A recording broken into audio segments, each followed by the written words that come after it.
advanced UI framework that will help accomplish these two things. So, just to get a quick idea of the audience, how many of you guys are already Tizen developers, have written a Tizen app before? Okay, so only very few. So I assume the rest of the people, how many are students? I know there are a lot of students here. How many students are here?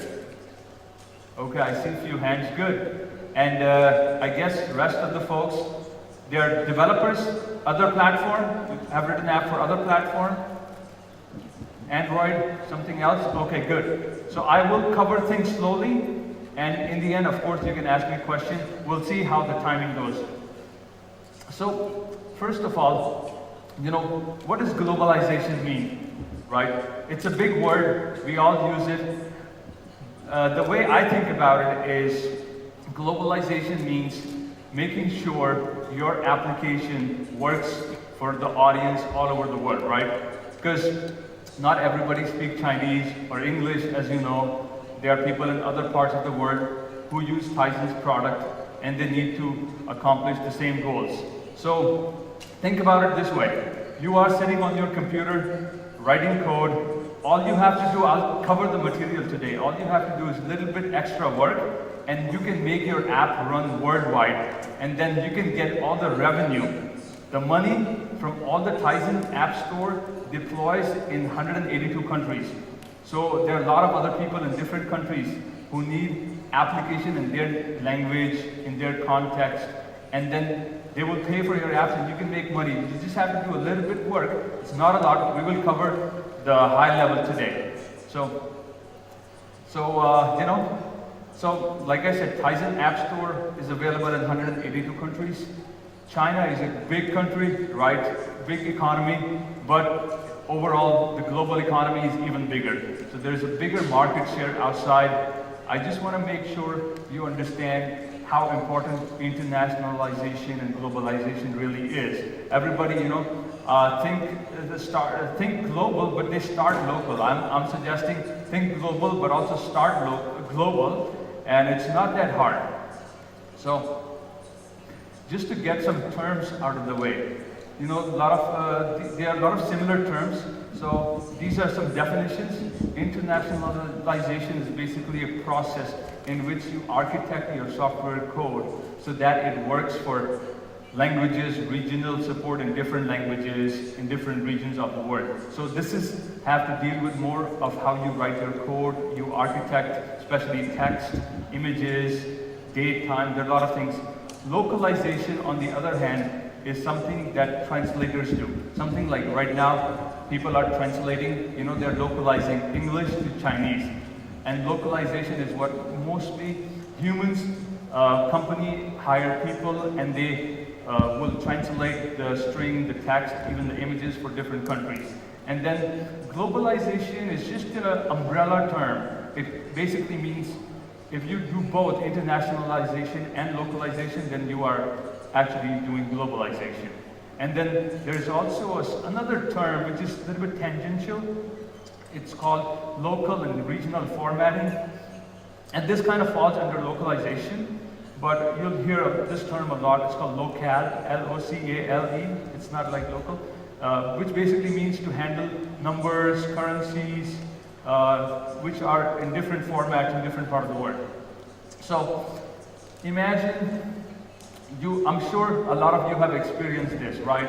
You have an app, you get it from App Market or App Store on iPhone or some other store, and you notice that either it's in English, it's not in Chinese, or if it is in Chinese, it's showing the wrong currency, the wrong format, right? So the right side, we are looking at the incorrect version. So this is showing a user who is used to a setting from Great Britain, right? He's used to seeing pounds in different format for date, but it's showing him in US format. Versus if you have internationalized the code, the UI will show correctly for the user who is in Japan, but his phone is set to UK English. So it's showing the correct date format, it's showing the correct time and price. Another example, this is right from the Tizen phone. Let me actually see if we can get the projector up. I can quickly show you. Can we have the projector somehow? You'll see this is the language page, language and input, and it has a section called regional formatting. You can tap on it and it will allow you select different regions of the word. So you can select Chinese, you can select India, you can select US. Right now it's set to US, so it's showing the date in American format, day, month, day and the date and the time. And then here it's set in Chinese regional format, so it's showing, you know, it's even converted the string and it's showing the number, the time in Chinese regional format. So there is the phone. So I'm just going to kind of quickly jump in here, show you where I went. So I basically was in settings. This is settings. This is language and input. And I'll tap here. Regional formatting, and it was set to automatic. Here I can select Chinese. It made that. I can select United Kingdom. It changed in UK format. The time also got updated. So this is the regional formatting, and then there's also languages that you can select. And this will change the whole phone. So there's a slide at the end, but I'll just demo right now. There's one use case, what is called right to left user interface. So the last language here, as you can see, it's Urdu, which is a language spoken mainly in Pakistan and some parts of India. And what it's going to do is going to flip the screen. So everything that previously was on one side, it got on the other side. So that the language Urdu, it's read from right to left, so the user now can read the language appropriately. So the framework automatically does the switching. You just have to make sure your app also does the right thing, and we'll talk about how to handle it's called RTL, layout.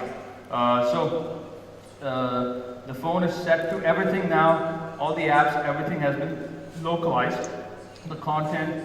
So the screen, everything is basically showing in different languages. We don't need the projector anymore. Thank you. So basically, give you a hello world example.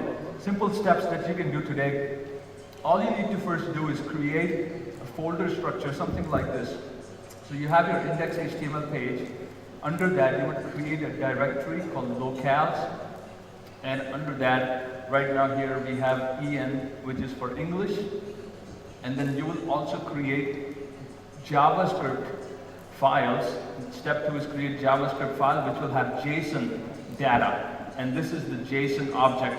In this case, I call it lang_JSON_data, but you can change the name to anything.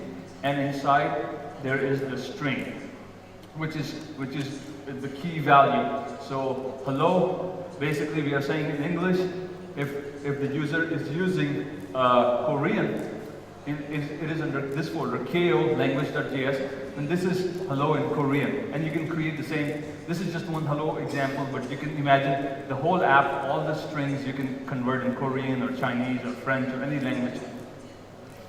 Third thing, what you would do is you would include the JavaScript file in your index.html. You load that script, and then right here, I'm just logging it to the console. So if you open, if you run your app, if you are debugging on Google Chrome or any browser inspector that supports WebKit, you will see that log statement will print the string which was inside this object, lang JSON data, and it grabbed hello key, and it printed the value right there. So this is just showing that it's printing in Korean because the phone's language is set to Korean. If the phone's language was set to Chinese or Hindi or something else, then it will print in that language. So automatically the framework handles that for you. You just have to put it in the right folder, create the right data structure. So these are some of the 2-digit, or not really 2-digit, they are more like 4-digit letter codes for language or locales provided by the Tizen framework.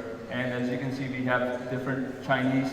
We have the simplified and the traditional one, Korean. We have Hindi for India, Spanish, English, United States, United Kingdom. There are many more referenced the website, but you would need these locales, that string on the left side, because that is what the JavaScript code will understand. So basically, another reason to internationalize your app is so that this is more if you have a web app. If you have let's say your app is running on a browser, the search engine, Baidu, Google, they index if it is in the correct language. If it is in Chinese, they'll index it. If it's English, they may not index it because the audience is using Chinese. But the other reason is because you are setting the HTML lang attribute. So, excuse me. What we are doing here is the first tag in the application, the HTML tag, you need to make sure the lang attribute is set to the primary language that you're going to use. In this case, it's set to English. Then everything, the screen reader will know it's set to English. So screen reader is basically a tool that is used for accessibility. That's we're going to cover in the next half of the presentation. And then you can also use that selector for CSS styling. So you can say, okay, if this page, this content is in English, then change the CSS, it should look like this. Or if it is in Arabic or Chinese, then change the layout. So it's not only helpful for screen reader, but you can style it. It's also for SEO optimization. Correct way to internationalize. Another thing that you would need to do, this is in regard to what I showed you, languages that totally change the direction of the layout from left to right to left. You would set the dir attribute on the same HTML tag to RTL. And it supports languages spoken in Gulf countries, Israel, Urdu, like I showed you, that comes on Tizen phone. And same thing, you can change the CSS using that selector to style the page. Because it's one thing to set the attribute, but if your CSS doesn't correlate to that layout, then everything will break. So you need to also write CSS code for that reverse layout. So this is how you would grab the selector, and then you would qualify the selector with your class name, whatever, and then you would style the page accordingly. So this is an example that I already showed you. This is in English, the page gets flipped. Same thing, but it's showing in Urdu and it's reverse. It's read, this is from left to right, that one is read from right to left. So where does Tizen Advanced UI Framework come in the picture? Basically, Tizen Advanced UI Framework provides support for globalization and accessibility. Things I showed you, you can do that without the framework, but this is going to the next level. So first we'll talk about globalization. So right now, it comes with a library called globalize.js that you would have to include in your application. And you can include it or not include it, it's optional. If you include it, it will help you to do more things to make your app international, friendly, localized, globalize it. And globalize.js library is basically an open source project on github.com. You can not only use it for Tizen, but you can use it for your website, for different mobile hybrid applications. And it basically handles the translation of the string and the formatting, so you don't have to have logic, okay, if it is in Europe, instead of a comma, put a dot. If it is in this country, it does it for you. You just have to declare your strings in JSON format in the right folders and files. So, and it has dependency, it uses jQuery, and Tizen Advanced UI Framework also uses jQuery, so that's already there for you. And it also uses another library called cldr.js, which has the logic of all the strings and formatting of different countries. So you can grab it from GitHub.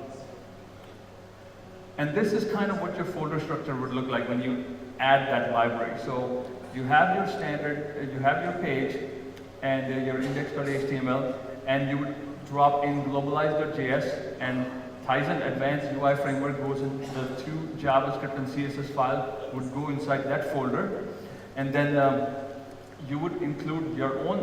In this example, I'm just including my own JavaScript library to do my own logic for the application, and then your own CSS, and then this is your index.html page, by the way. And I've also set lang attribute and dir attribute on the top just as best practices. And the Tizen Advanced UI Framework is HTML5 compliant. It's a standalone library and it's optimized for wearable, especially mobile users. And this is what the folder structure would look like. So in the globalized folder, this is where the library will go and the content of the library.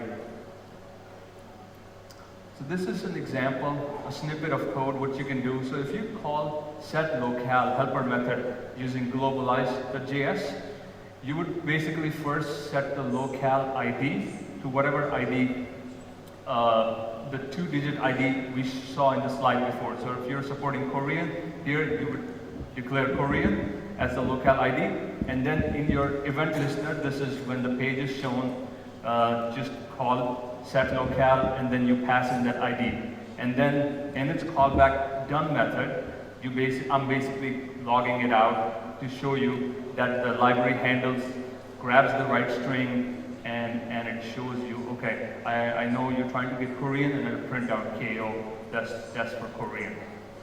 This is just a simple method showing you what you can do with the library. To understand the locale, all you have to declare is a 4-digit code for it. Another example is format currency. So this is a common problem when you're making an app internationalized. Different countries have different way of formatting currency, declaring currency.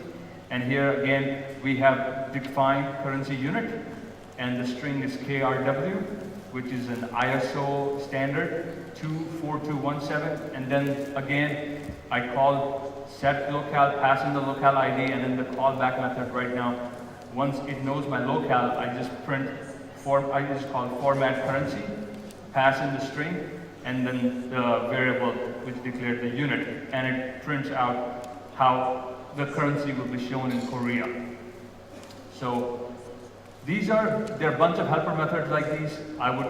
Once you use the library, you would have to read the documentation, and it's very easy, as you can see. It's using jQuery done function, and it's basically just jQuery way of handling callbacks. The last topic I wanted to cover is accessibility. And accessibility is also one of those topics which doesn't get a lot of coverage, just like globalization, until somebody tells you. At my company, my manager, somebody had to do it. So he asked me, and I said, yeah, sure, I'll do it. So I learned it about a year ago, and I really enjoyed doing accessibility, so I wanted to share the knowledge and how to make your apps accessible. So what is accessibility, and why should you care about it? Accessibility basically means making sure technology, your app, or any kind of digital technology works for people who have disabilities. It's not just people on the wheelchair. These could be people who have cognitive problems, who are not processing information very quickly, who are mentally challenged, or who have old people who may have whose fingers, they cannot touch a button, and they need another way of interacting with the phone, or blind people. So this is a stat from World Health Organization. They estimated 15% of the population needs some kind of disability support. So that's about 1 billion people. And imagine if your app doesn't have support for them, of course they would go to the other app, right? So why not include accessibility support?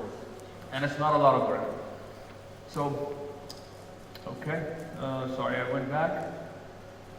Okay, so how do you make sure your apps are fully accessible?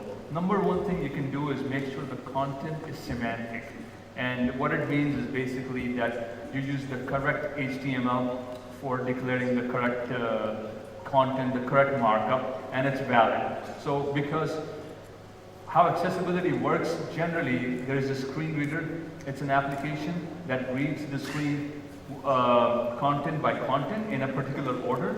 And if the content is saying the wrong thing and it's looking something different, then there's a mismatch and the users get confused because the screen reader is not saying the correct thing. So make sure the content is correct and the HTML is valid is number one. Second thing is ease of use, especially in an app. Imagine there are like 3 drill down pages. right? You have to scroll a bunch of pages, you have to drill down. It becomes too complicated for people, especially people are using the phone on the go. So if it is easy to use, it makes life not only easy for accessibility, people who need accessibility, but for everybody. And then flexibility of interacting. Some people, let's say if you have a login button and it changes the UI dynamically, and it doesn't tell you if you logged in or if you are, or when you log out. Like let's say a person cannot see the screen. If you add some kind of different interaction, like a vibration feedback or a sound that a person would know who's wearing the headset to navigate your app, that okay, this means this action happened. So this is just an example, or a visual flash on the screen. So people who cannot see the screen clearly, who have low vision, they can see, okay, something is happening. And then also, finally making sure you test accessibility under screen reader, which comes on Android, built in. So just like, did I say Android? It comes in Android, of course. It also comes in Tizen, iOS, other mobile frameworks. So you can turn on these accessibility services, and then it'll read the screen for you, and then you can test your content. So first thing, like I said, you make sure you have valid HTML.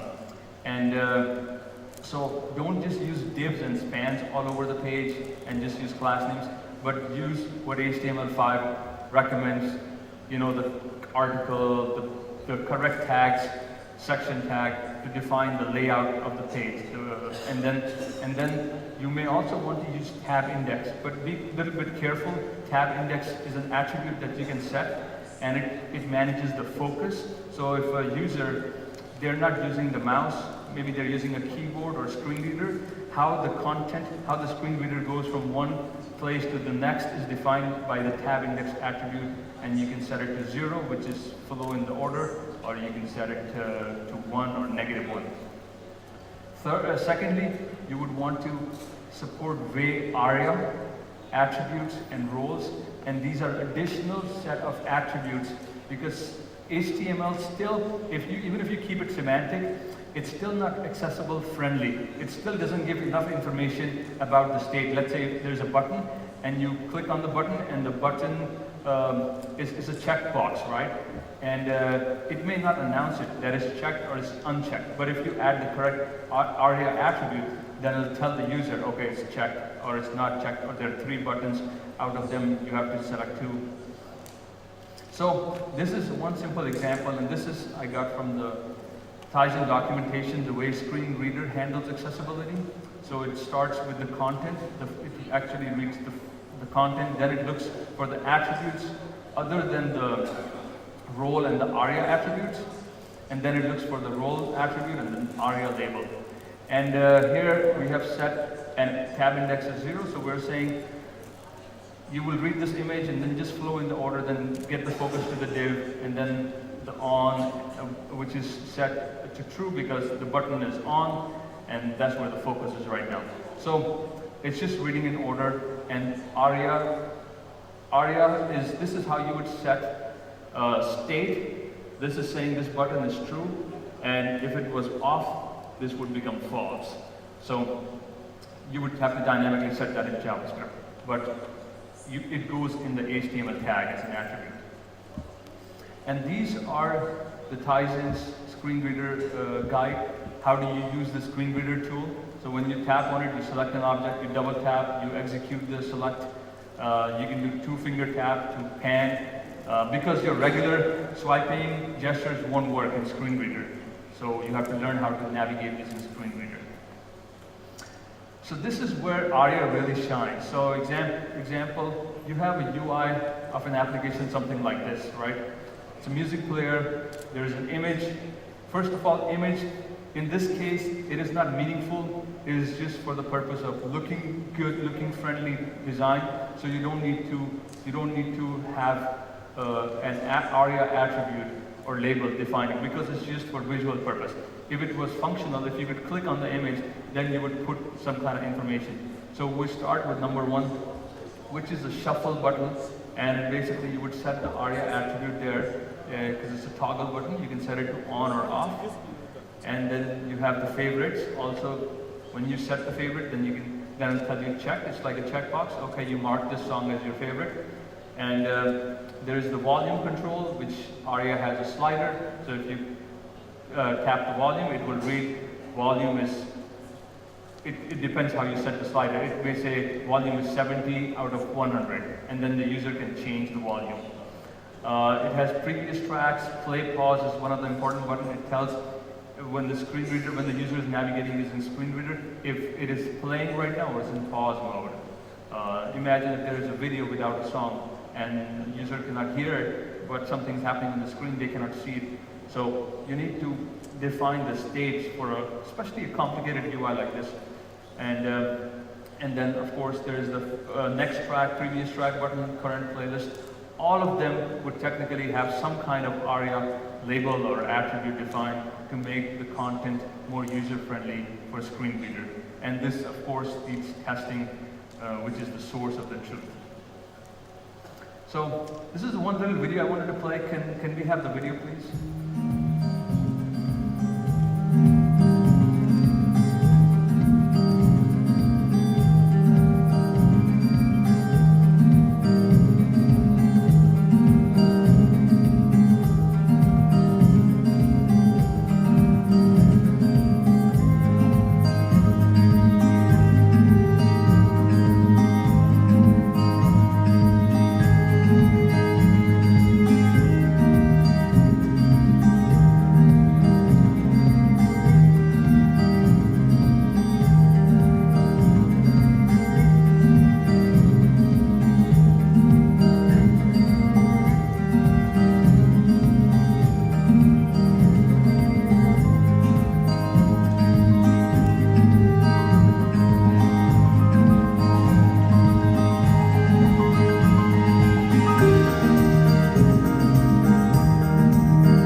By Samsung's UX design team, and they wanted to showcase, they wanted to make a point that user experience design doesn't just mean, making things look good, but it also functional. Functionally they should work, and they should not only work for everyday user, but they should also work under accessibility for people who are challenged. And the way we need to think about it is like, there's this umbrella which is called usability, and then there is this folks of people generally in a company called accessibility folks, and they don't talk to each other very much, but overall it is kind of interrelated. If you make apps better, more accessible, they automatically become more user-friendly. So usability and accessibility kind of go hand in hand. And in design term, there's a term, it's called user-centered design.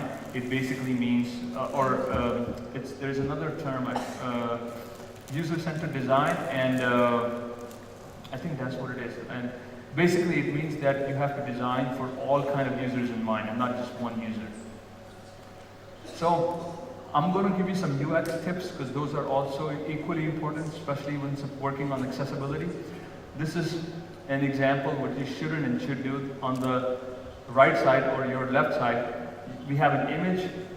It's an icon or an image against a background. It has shadow.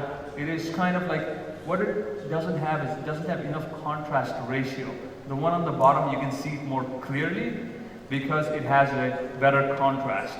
So when a person, with low vision, with poor vision, tries to see a screen and it doesn't have enough contrast, then it makes it very hard, especially people who are red, green, blue, colorblind. So those people cannot see those colors. So you want to make sure you don't use those colors because they will not be able to tell the difference. Another example is black. So don't just use one color throughout your app, even though you can have different variations of black, right? Black with different percent of opacity looks different. But people with low vision, they cannot see the contrast if the contrast ratio is not enough. So if you do use same color with different opacity, you need to make sure the contrast ratio is there. And this is an example again here. This is a bad example, don't do this. I'm sure people who have Tizen watch, they have suffered this problem when you go out in the sun and you try to look at the screen and sometimes you cannot see it and you have to, you know, max the brightness or something or go in the shade. And a problem amplifies when you don't have a good UX design. So if you don't have enough contrast ratio, things become worse. On the left side, it's a very well designed app. Against a dark gradient, you have white text, the white line for the slider, white background, which is more clearly visible. So the contrast ratio formula is 4.5:1. Can we go to that web link? Is it possible to click on that URL? I just wanted to show that page.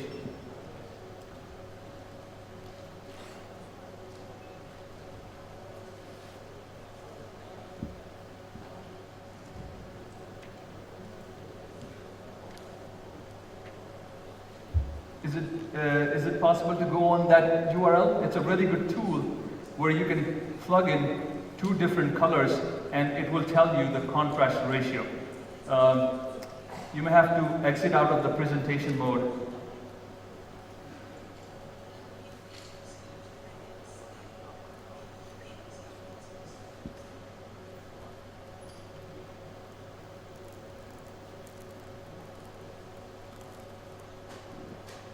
Maybe exit out of there, escape, and try that. Is it possible? No? Okay, it's okay. Well, if you want to take a photo of that URL, and if you go to that site, it basically gives you one page, and you type one color and the other color. And one could be a background, foreground color, and it will tell you if it is 4.5:1 or if it is less than 1. If your designer gives you spec, you can give this to a designer, tell him or her, hey, make sure it follows the contrast ratio, our design, both for the text and also for images.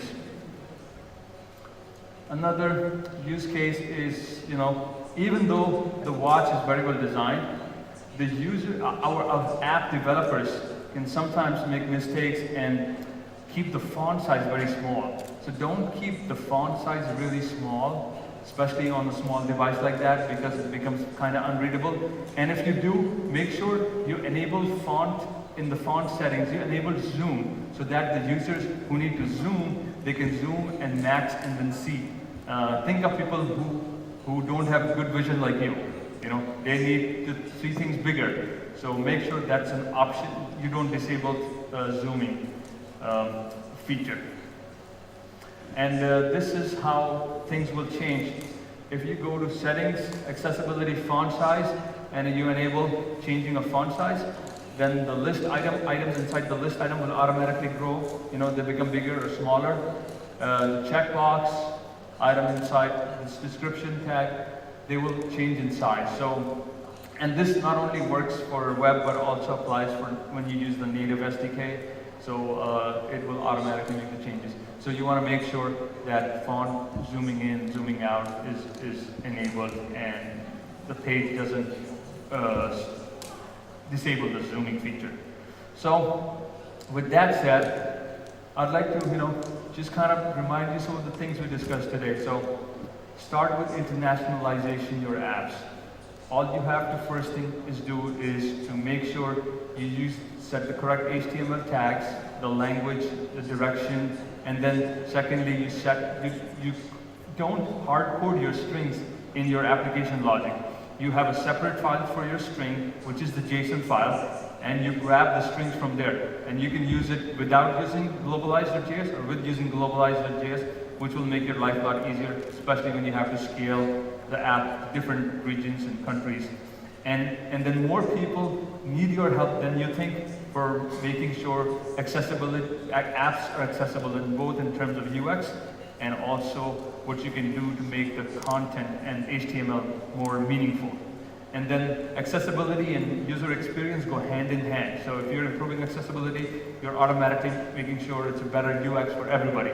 And then leverage Tizen application UI framework library. It has not just globalization accessibility, it has a lot of other goodies out there, and it's already there for you, so why not use it?